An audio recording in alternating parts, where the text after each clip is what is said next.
কি বলবে বন্ধু? স্তম্ভচিত্র বুঝে গেছে? তাহলে বসো দুজনে। আজকে আমরা আরেকটা জিনিস পড়ব। আগের দিন পড়েছিলাম স্তম্ভচিত্র। আচ্ছা স্তম্ভচিত্রের পরে কি আছে কেউ বলতে পারবে? আজকে কি হতে পারে? আজকে কি হবে? পাই চিত্র। দেখো তোমাদের বইয়ে স্তম্ভচিত্রের পরে একটা চ্যাপ্টার আছে, ওটারই একটা চ্যাপ্টারের মধ্যেই আরেকটা ভাগ আছে, সেটা হচ্ছে পাই চিত্র। আজকে আমরা কিন্তু পড়ব পাই চিত্র। আজকে আমরা পড়ব পাই চিত্র ও তার অঙ্কন পদ্ধতি। ঠিক আছে? কথা নয়।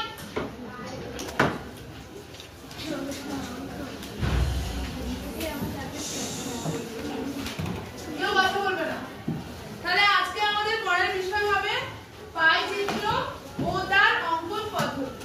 দেখো আগের দিন আমরা একটা জিনিস পড়েছিলাম, স্তম্ভচিত্রটা দেখতে ঠিক এরকম ছিল। কি তাই তো?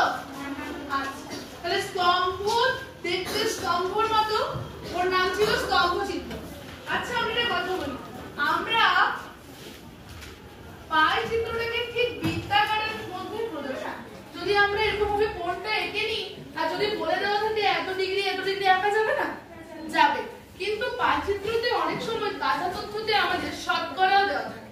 আচ্ছা বলো শতকরায় হাইয়েস্ট কত মান হয়? হাত তুলবে সবাই একসাথে না, ঠিক আছে? বলো শতকরাতে হাইয়েস্ট মানে সর্বোচ্চ মানটা কত থাকে? আর কেউ না? শতকরা পড়েছো তো আগের ক্লাসে? কত বলো? 100। বলি না কোনো কিছু 100%? খুব ভালো বলেছো। বসো। বলি না 100% মানে পুরোটা? বললি না যে 100%? পরীক্ষায় আমরা 100%, 50% এগুলো আমরা খুব ইউজ করি, দেখবে করি তো, যে ও 50% নাম্বার পেয়েছে। কেউ হাইয়েস্ট নাম্বার পেলে বা ফুল মার্কস পেলে বলি না 100%। এক্স্যাক্টলি এটা দেখো 100%।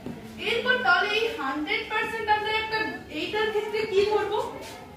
তার মানে 100% মানে 360 ডিগ্রি। এরপর যদি আমরা এখানে তাহলে তোমরাই বলছো 100% সমান 360 ডিগ্রি, তাহলে 50% সমান কত আমরা বের করতে পারবো? পারবো? দেখি এইবারে দেখি আমরা কি করে বের করতে পারবো। তাহলে 50% এর মানেটা কে বলবে? দেখি আর বাকি হাত কই? হ্যাঁ বলো 50% মানে? Very good. 100 এর মধ্যে 50, তাই তো? তাহলে আমার 100 এর মধ্যে 50, 100 এর মধ্যে 50, ঠিক। তাহলে 100 এর মধ্যে যদি 50 হয়, আমরা 100 টাকে ধরেছিলাম 360 ডিগ্রি, তাহলে 360 এর মধ্যে কত? তাহলে ডিগ্রিতে হয়ে গেল। কার মধ্যে অসুবিধা হলো ডিগ্রিতে? তাহলে যখন আমরা পার্সেন্টেজে আমাদের কোনো দেওয়া থাকবে কাঁচা তথ্য, সেখান থেকে যদি আমাদের বলে পাই চিত্রতে করতে, তাহলে পাই চিত্রতে করতে গেলে আমাদেরকে 360 ডিগ্রিতে কত সেটা আনতে হবে। তাহলে পার্সেন্টেজে যেরকম হয় 100 তে কত, সেরকম পাই চিত্রতে আমাদের আসবে 360 ডিগ্রির মধ্যে কত ডিগ্রি। কারণ 360 এর বেশি তো একটা বৃত্ততে থাকে না, থাকে কি? তাহলে 360 তাহলে 360 কত? তাহলে এটা দেখে নি, এই শূন্য কাটলো, এই শূন্য কাটলো, কাটলো তো? প্রত্যেকে দেখতে পাচ্ছ? ধরো আমাদের একটা অঙ্ক দিয়ে বুঝি, আমাদের একটা মানুষের বা কোন একজন নাম ধরলাম রবিন বাবু, ওনার ধরো মাসে 10,000 টাকা ইনকাম, 10,000 টাকা সে আয় করে। এবার তার একটা পরিবার চালাতে গেলে খাদ্য আছে তো, শিক্ষা আছে, শিক্ষাটাও নিতে হবে, হেলথ আছে, স্বাস্থ্যও দেখতে হবে। আমাদের স্কুলে এখনো অনেক ক্লাস হয়ে গেছে তাই না? হেলথের ক্লাস, এই শারীরিক শিক্ষার ক্লাস, এখানে আমি একটা করেছি দেখো ফুড। তাহলে একটা মানুষের আয়টাকে আমি ধরছি 100%, সে 100% টাকা রোজগার করছে, ঠিক আছে? তাহলে দেখো তুমি উঠে এসো তো, এসো এসো এখানে দেখো এটা কি কালার? অরেঞ্জ কালারটা কি লেখা আছে? ফুড মানে খাদ্য, তাই তো, খাবারের জন্য। আচ্ছা অরেঞ্জে কত লেখা আছে? 40%। তাহলে তোমরা ঝট করে বের করো তো 40% সমান কত ডিগ্রি হবে? যাও 40% সমান কত ডিগ্রি হবে? তাড়াতাড়ি বের করো। 40% কত ডিগ্রি হচ্ছে?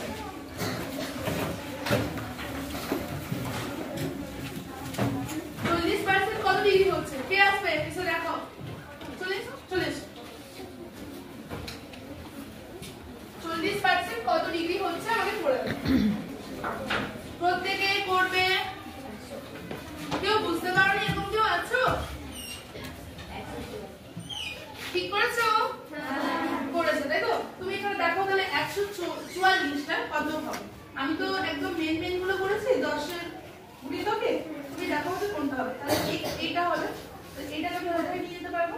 এই যে এইটা এটা কোথায় নিয়ে যাবে? মোটামুটি এখানে, হ্যাঁ এখানে, হ্যাঁ ঠিক আছে। যাও হয়েছে।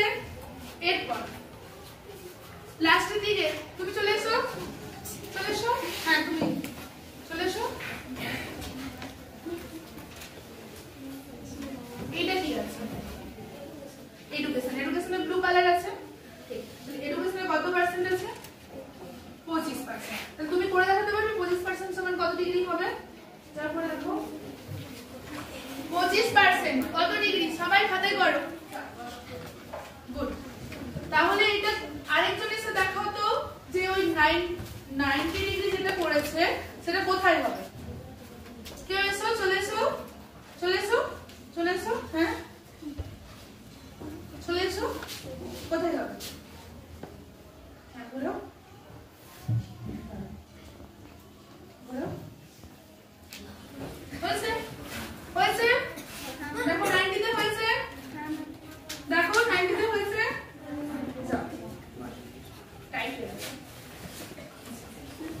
এবার একটা জিনিস দেখি, না আমাদের তো বোঝা যাচ্ছে এরকম করে করে বাকিগুলোও হবে। এবার আমি একটা কথা বলি, দেখো আমাদের কোনো কিছু, হ্যাঁ বসো, কোনো কিছুর খরচা আমরা প্রথমে একটা খাতে খরচাটা করি, তো তারপর সেখান থেকে যেটা বাঁচে পরের খাতে করি। তাহলে আমাদের এখানে তাই হবে। যদি আমার কোনোটা 90% বা 144 হয়ে যায়, আমরা তার পর থেকে আবার কাউন্ট করব। বুঝতে পারলাম কথাটা? আমার ধরো এখানে হলো 5%, এত দূর এলো, তারপর 90%, তার পরে পরে হয়ে যাচ্ছে, তাই তো? তাহলে জিনিসটা দেখতে ঠিক অনেকটা এইরকম টাইপের হবে, মানে সব দিকে এটা ছড়িয়ে থাকবে। বোঝানো গেল? সব দিকে এটা ছড়িয়ে থাকবে। ঠিক এইরকম ভাবে পাইচিত্রকে ডিনোট করা হয়। বোঝা যাচ্ছে সবার? যাচ্ছে?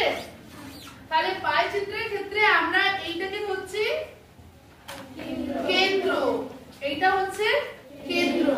আর এই যে একটা পুরো, এটা কিসের মতো দেখতে? কেউ একজন বলো এটা কিসের মতো দেখতে? বলো, তুমি বলো এটা কিসের মতো দেখতে? পুরোটা বৃত্ত। গুড, বসো। তাহলে এটা বৃত্তের মতো দেখতে। আর আমরা একটা বৃত্ততে এক্ষুনি আলোচনা করলাম যে একটা বৃত্তের কেন্দ্রে যে কোণটা পুরোটা, সেটার কত মান? 360 ডিগ্রি। আসতে, হ্যাঁ 360 ডিগ্রি। তাহলে 360 ডিগ্রি যদি হয়, তাহলে কোনো কিছু শতকরায় দেওয়া আছে, মানে তার কিসের মানটা বের হবে বলো তো? ডিগ্রিতে, পাইচিত্রতে মানটা আমাকে বার করতেই হবে, করতে হবে তো। তাছাড়া আমি এই বৃত্তটাতে ওকে বসাতে পারবো না। স্তম্ভচিত্রতে যেরকম একটা আমাকে মূল বিন্দু ধরতে হয়েছিল, তার মান কত ছিল? স্তম্ভচিত্রে যেটা আমাকে মূল বিন্দু ধরতে হয়েছিল তার মান কত ছিল? বলো লাস্ট বেঞ্চ, বলো 0। আমি ধরলাম যে আমার হচ্ছে 40% অ্যাবসেন্ট আর 60% প্রেজেন্ট। তাহলে উপস্থিত অনুপস্থিতটা বের করো। উপস্থিত আর অনুপস্থিতটা বের করো। প্রত্যেকের খাতায় বলবো।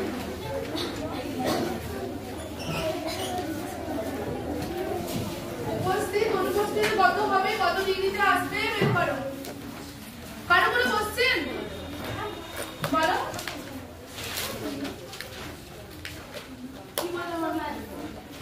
এখন তো একটু ডিগ্রিটা বের করতে বলছো, কত সম্ভব ডিগ্রিটা বের করতে বলছো। এই যে এখানে, এখানে কখন মাইনাসটা করবো, তাই তো?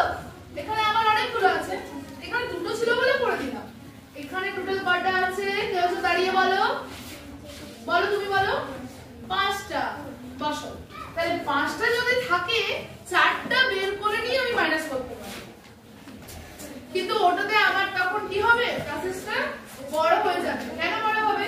4 থেকে যোগ করব, টোটাল 360, তার থেকে মাইনাস করব, তখন আমার এই নিয়মটা চলবে। কিন্তু যখন আমার দুটো আছে, তখন আমার এত দূর করারই দরকার নেই। আছে কি?